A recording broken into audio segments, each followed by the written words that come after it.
ओम शांति। आज बाबा के 3-8-20 के महावाक्य हैं। सबसे पहले हम मुरली का सारांश सुनेंगे। आज बाबा ने कहा, तुम्हें डबल अहिंसक बनके ये नशा रखना है कि हम माया पर जीत पाने का पुरुषार्थ कर निश्चित रूप से रावण से अपना राज्य लेकर ही छोड़ेंगे। हमारी विजय निश्चित है क्योंकि साक्षात परमपिता परमात्मा साथ है। हम योग बल से विजय प्राप्त करते हैं। इस हाहाकार के बाद फिर जय जयकार होने हैं। आगे बाबा ने कहा, याद से सतोप्रधान बनने के साथ पढ़ाई से कमाई जमा करनी है, क्योंकि इस पढ़ाई से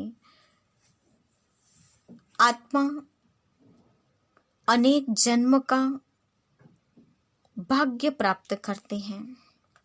इस पढ़ाई में श्री बाबा हमारे सम्मुख हैं। आत्मा श्री बाबा से हम पढ़ते हैं तो पढ़ाई पर पूरा अटेंशन होना चाहिए। बाप नॉलेजफुल ज्ञान का सागर है और योग सिखलाने वाला योगेश्वर भी है। बाबा कहते हैं, मर्जीवा बनो, आत्म समझ परमात्मा बाप को याद करो। मैं ब्रह्मा द्वारा तुम्हें राज्य देता हूँ। ब्रह्मा बीच में दलाल है, इनसे योग नहीं लगाना है। तुम्हारी बुद्धि तो पतियों के पति शिव साजन के साथ लगनी चाहिए। और अंत में बाबा ने कहा, सबसे जास्ती पद उनको मिलेगा जो याद में रह कर्मातीत अवस्था को पाते हैं और सर्विस करते हैं। याद से कर्मेंद्रियों को वश करना है और याद से ही बेड़ा पार होगा। तो ये था आज की मुरली का सारांश। तो अब हम मुरली की शुरुआत करते हैं। मीठे बच्चे, याद से सतोप्रधान बनने के साथ साथ पढ़ाई से कमाई जमा करनी है। पढ़ाई के समय बुद्धि इधर उधर न भागे। बाबा ने याद के सब्जेक्ट के साथ ज्ञान की भी मुख्यता और प्रधानता बताई कि पढ़ाई के समय बुद्धि इधर उधर नहीं जानी चाहिए। आज का प्रश्न है, तुम डबल अहिंसक अननोन वॉरियर्स की कौन सी विजय निश्चित है और क्यों? तुम डबल अहिंसक अननोन वॉरियर्स की कौन सी विजय निश्चित है और क्यों? बाबा का उत्तर है, तुम बच्चे जो माया पर जीत पाने का पुरुषार्थ कर रहे हो, तुम्हारा लक्ष्य है कि हम रावण से अपना राज्य लेकर ही छोड़ेंगे। यह भी ड्रामा में युक्ति रची हुई है। तुम्हारी विजय निश्चित है क्योंकि तुम्हारे साथ साक्षात परमपिता परमात्मा है। तुम योग बल से विजय पाते हो। मन मना भव के महामंत्र से तुम्हें राजाई मिलती है, फिर तुम आधा कल्प राज्य करेंगे। गीत है, मुखड़ा देख ले प्राणी जरा दर्पण में, कितने पाप किए हैं कितने पुण्य, जरा देख ले अपने जीवन में। ओम शांति। मीठे मीठे बच्चे जब सामने बैठे रहते हैं तो समझते हैं बरोबर हमारा कोई साकार टीचर नहीं है। हमको पढ़ाने वाला ज्ञान सागर बाबा है। यह तो पक्का निश्चय है। वह हमारा बाप भी है। जब पढ़ते हैं तो पढ़ाई पर अटेंशन रहता है। स्टूडेंट अपने स्कूल में बैठे होंगे तो टीचर याद आएगा, न कि बाप, क्योंकि स्कूल में बैठे हैं। तुम भी जानते हो बाबा टीचर भी हैं। नाम को तो नहीं पकड़ना है ना, ध्यान में रखना है हम आत्मा हैं, बाप से सुन रहे हैं। यह तो कभी होता ही नहीं, न सतयुग में न कलयुग में होता है। बाबा ने कहा कि मैं आत्मा हूँ और बाप से सुन रही हूँ। ये बात कभी न सतयुग में होती है संभव और न कलयुग में संभव होती है। ये संभव होता है केवल और केवल संगम युग पर। सिर्फ एक बार संगम पर ही होता है। तुम अपने को आत्मा समझते हो, हमारा बाप इस समय टीचर हैं क्योंकि पढ़ाते हैं। दोनों काम करने पड़ते हैं। आत्मा पढ़ती है शिव बाबा से। यह भी योग और पढ़ाई हो जाती है। पढ़ती आत्मा है, पढ़ाते परमात्मा है। इसमें और ही जास्ती फायदा है क्योंकि तुम सम्मुख हो। बहुत बच्चे अच्छी रीति याद करते रहेंगे, कर्मातीत अवस्था में पहुंचेंगे तो वह भी जैसे पवित्रता की ताकत मिलती है। तुम जानते हो शिव बाबा हमको पढ़ाते हैं। यह तुम्हारा योग भी है, कमाई भी है। आत्मा को ही सतोप्रधान बनना है। तुम सतोप्रधान भी बन रहे हो, धन भी ले रहे हो। अपने को आत्मा जरूर समझना है। बुद्धि भागनी नहीं चाहिए। यहाँ बैठते हो तो बुद्धि में यह रहे कि शिव बाबा पढ़ाने के लिए टीचर रूप में आया कि आया हूँ। वही नॉलेजफुल हैं, हमको पढ़ा रहे हैं। बाप को याद करना है। स्वदर्शन चक्रधारी भी हम हैं, लाइट हाउस भी हम हैं। एक आंख में शांति धाम, एक आंख में जीवन मुक्ति धाम है। ये स्थूल आंखों की बात नहीं है। आत्मा का तीसरा नेत्र कहा जाता है। अभी शून्य आत्मा रही है। जब शरीर छोड़ेंगे तो आत्मा में यह संस्कार होंगे। अभी तुम बाप से योग लगाते हो। सतयुग से लेकर तुम वियोगी थे, अब बाप से योग नहीं था। अभी तुम योगी बनते हो, बाप के समान। योग सिखाने वाला है ईश्वर, इसलिए उनको कहा जाता है योगेश्वर। तुम भी योगेश्वर के बच्चे हो। उनको योग लगाना नहीं है, वह है योग सिखलाने वाला परमपिता परमात्मा। तुम एक एक योगेश्वर योगेश्वरी बनते हो, फिर राजेश्वरी बनेंगे। वह है योग सिखलाने वाला ईश्वर। खुद नहीं सीखता है, सिखलाते हैं।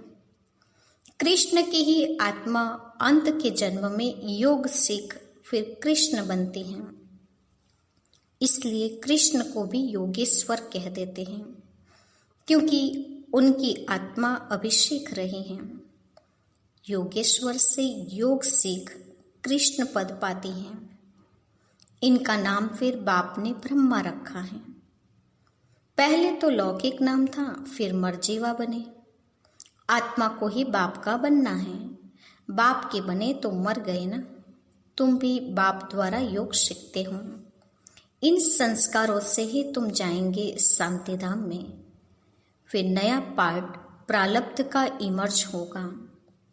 वहां यह बातें याद नहीं रहेगी।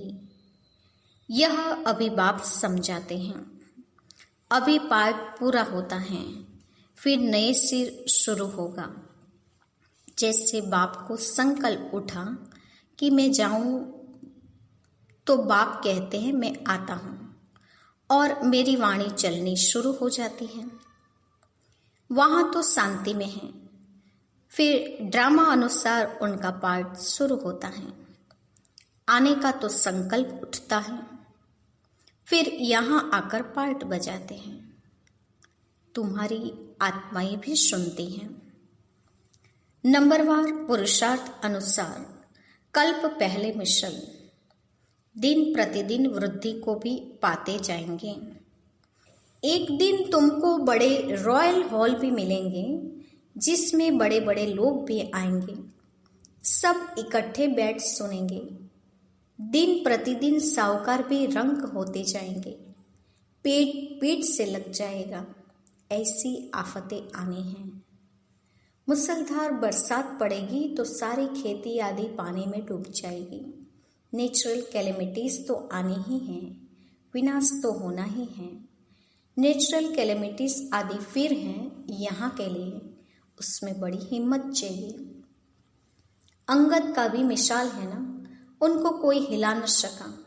यह अवस्था पक्की करनी है कि मैं आत्मा हूँ, तो शरीर का बांध टूटता जाए।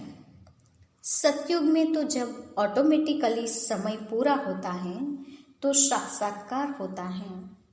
अभी हमको यह शरीर छोड़ जाए बच्चा बनना है। एक शरीर छोड़ जाए दूसरे में प्रवेश करते हैं। सजाए आदि तो वहाँ कुछ है नहीं। दिन प्रतिदिन तुम नजदीक आते जाएंगे। बाप कहते हैं मेरे में जो पार्ट भरा हुआ है वह खुलता जाएगा। बच्चों को बताते रहेंगे। फिर बाप का पार्ट पूरा होगा तो तुम्हारा भी पूरा हो जाएगा। फिर तुम्हारा सतयुग का पार्ट शुरू होगा। अभी तुमको अपना राज्य लेना है। यह ड्रामा बड़ा युक्ति से बना हुआ है।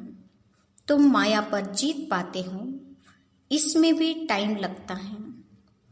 वो लोग तो एक तरफ समझते हैं कि हम स्वर्ग में बैठे हैं, यह सुखधाम बन गया है। दूसरी तरफ फिर गीत में भी भारत की हालत सुनाते हैं। तुम जानते हो यह तो और ही तमोप्रधान हो गए हैं।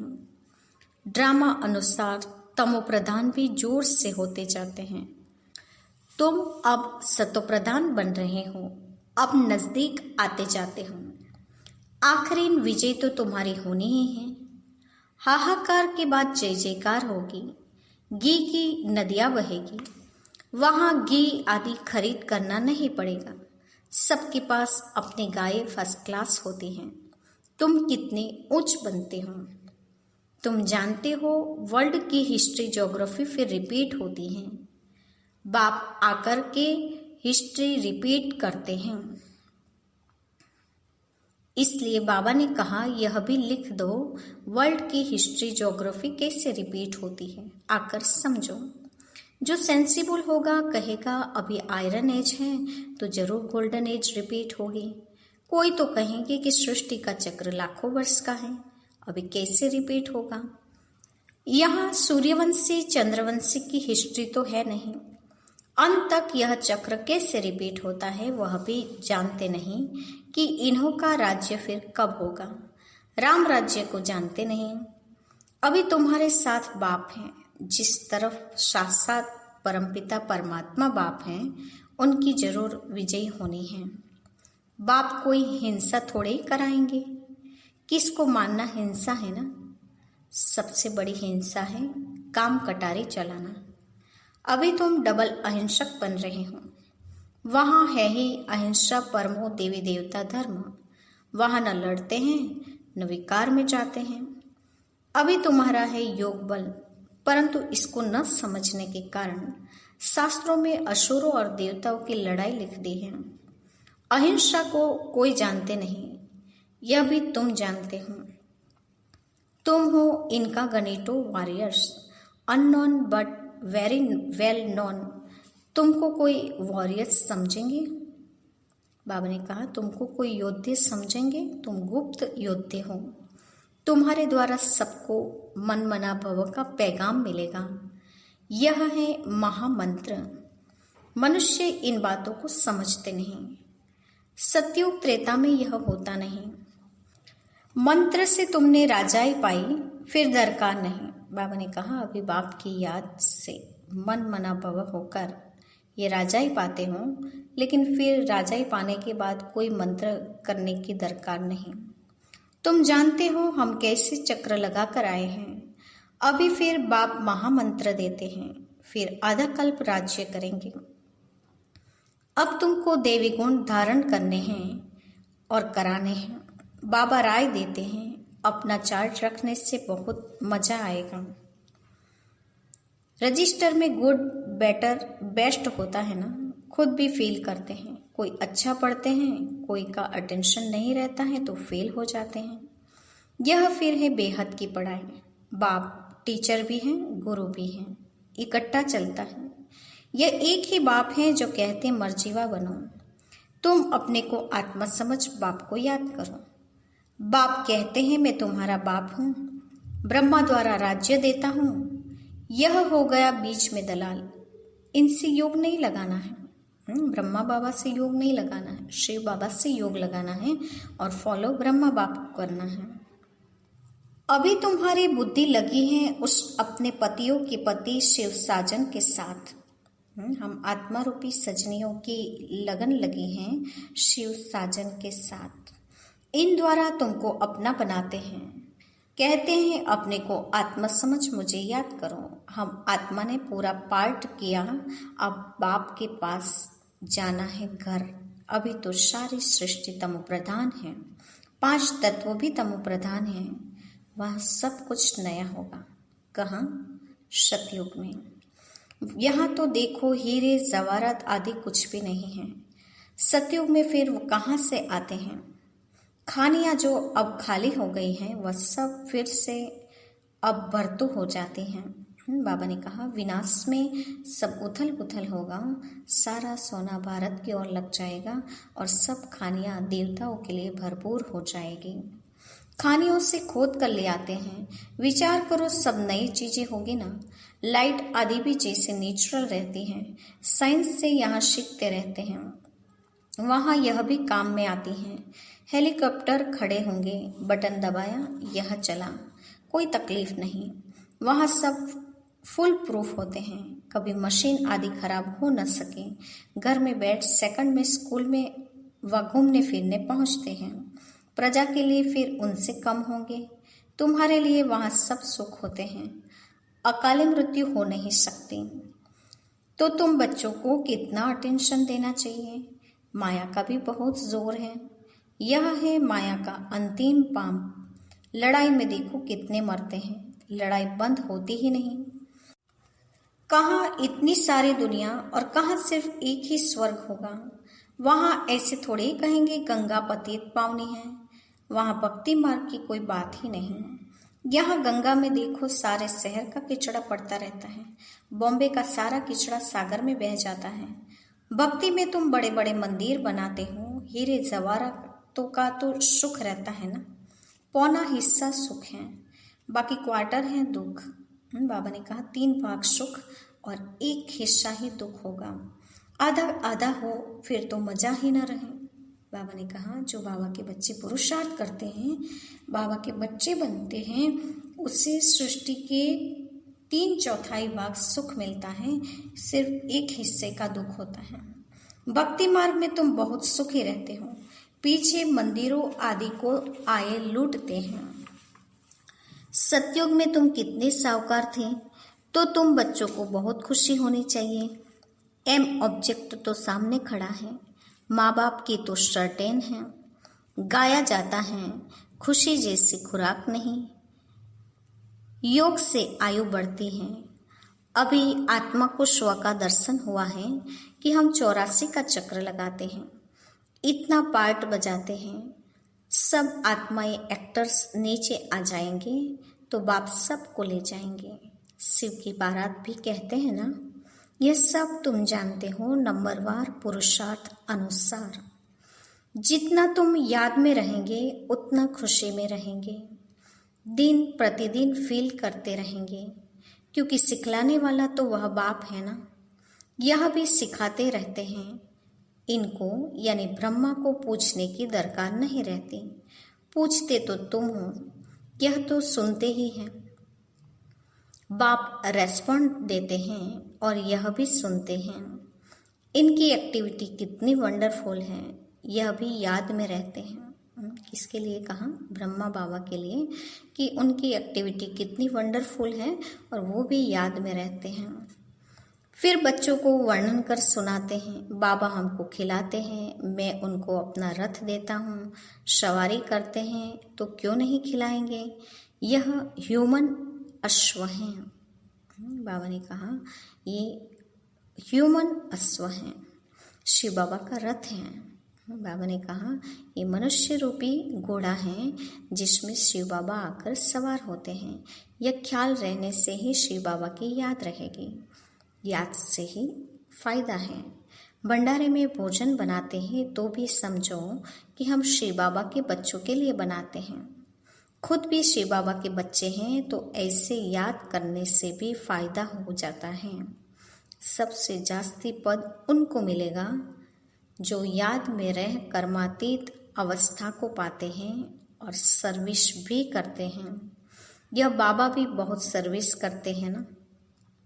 इनकी बेहद की सर्विस है, तुम हद की सर्विस करते हो। सर्विस से ही इनको भी पद ऊंच मिलता है। शिव बाबा कहते हैं ऐसे ऐसे करो, इनको भी राय देते हैं। तूफान तो बच्चों को आते हैं, सिवाय याद के कर्मेंद्रिया वश हो ये मुश्किल है। याद से ही बेड़ा पार होना है। यह शिव बाबा कहते हैं या ब्रह्मा बाबा कहते हैं, ये समझना भी मुश्किल हो जाता है। इसमें बड़ी महीन और सूक्ष्म बुद्धि चाहिए। अच्छा, मीठे मीठे सिके लदे बच्चों के प्रति माता पिता बाप दादा का याद प्यार और गुड मॉर्निंग। रूहानी बाप की रूहानी बच्चों को नमस्ते। हम रूहानी बच्चों के रूहानी माता पिता बाप दादा को याद प्यार और नमस्ते। पूरी मूल्य का धारणा युक्त मुख्य सार। पहले पॉइंट, इस समय पूरा पूरा मर्जीवा बनना है। पढ़ाई अच्छी तरह पढ़नी है। अपना चार्ट व रजिस्टर रखना है और याद में रह अपनी कर्मातीत अवस्था बनानी है। दूसरे पॉइंट, अंतिम विनाश की सीन देखने के लिए हिम्मतवान बनना है। मैं आत्मा हूँ, इस अभ्यास से शरीर का भान टूटता जाए। आज का वरदान है, किसी भी विकराल समस्या को शीतल बनाने वाले संपूर्ण निश्चय बुद्धि भव। किसी भी विकराल समस्या को शीतल बनाने वाले संपूर्ण निश्चय बुद्धि भव। वरदान का स्पष्टीकरण है, जैसे बाप में निश्चय है वैसे स्वयं में और ड्रामा में संपूर्ण निश्चय हो। स्वयं में यदि कमजोरी का संकल्प उत्पन्न होता है तो कमजोरी के संस्कार बन जाते हैं। इसलिए व्यर्थ संकल्प रूपी कमजोरी के जम्स अपने अंदर प्रवेश होने नहीं देना। साथ साथ जो भी ड्रामा की सीन देखते हो, हलचल की सीन में भी कल्याण का अनुभव हो, वातावरण हिलाने वाला हो, समस्या विकराल हो, लेकिन सदा निश्चय बुद्धि विजयी बनो तो विकराल समस्या भी शीतल हो जाएगी। तो बाबा ने कहा विकराल समस्याओं को भी हलचल वाली स्थिति में भी अचल रहकर किसी भी परिस्थिति में शीतल और शांत बने रहेंगे, ऐसे निश्चय बुद्धि होंगे तो विजय तो निश्चित पड़ी ही हुई है। आज का स्लोगन है, जिसका बाप और सेवा से प्यार है उससे परिवार का प्यार स्वतः मिलता है। जिसका बाप और सेवा से प्यार है उससे परिवार का प्यार स्वतः मिलता है। आज के मुख्य पॉइंट्स हैं, पढ़ाई पर पूरा ध्यान देना है। कर्मातीत अवस्था में पहुंचेंगे तो वह जैसे पवित्रता की ताकत मिलती रहेगी। अवस्था को पक्की करना है तो मैं आत्मा हूँ, शरीर का भान टूटता जा रहा है, ऐसा अभ्यास बार बार करना है। और मन मना भव के मंत्र से राजाई ले लेंगे, उसके बाद फिर कोई मंत्र आदि की दरकार नहीं रहेगी। किसी भी विकराल समस्या को शांत और शीतल बनाने के लिए बाप में, स्वयं में और ड्रामा में निश्चय बुद्धि होंगे तो विजयी बन सकते हैं। अच्छा, ओम शांति।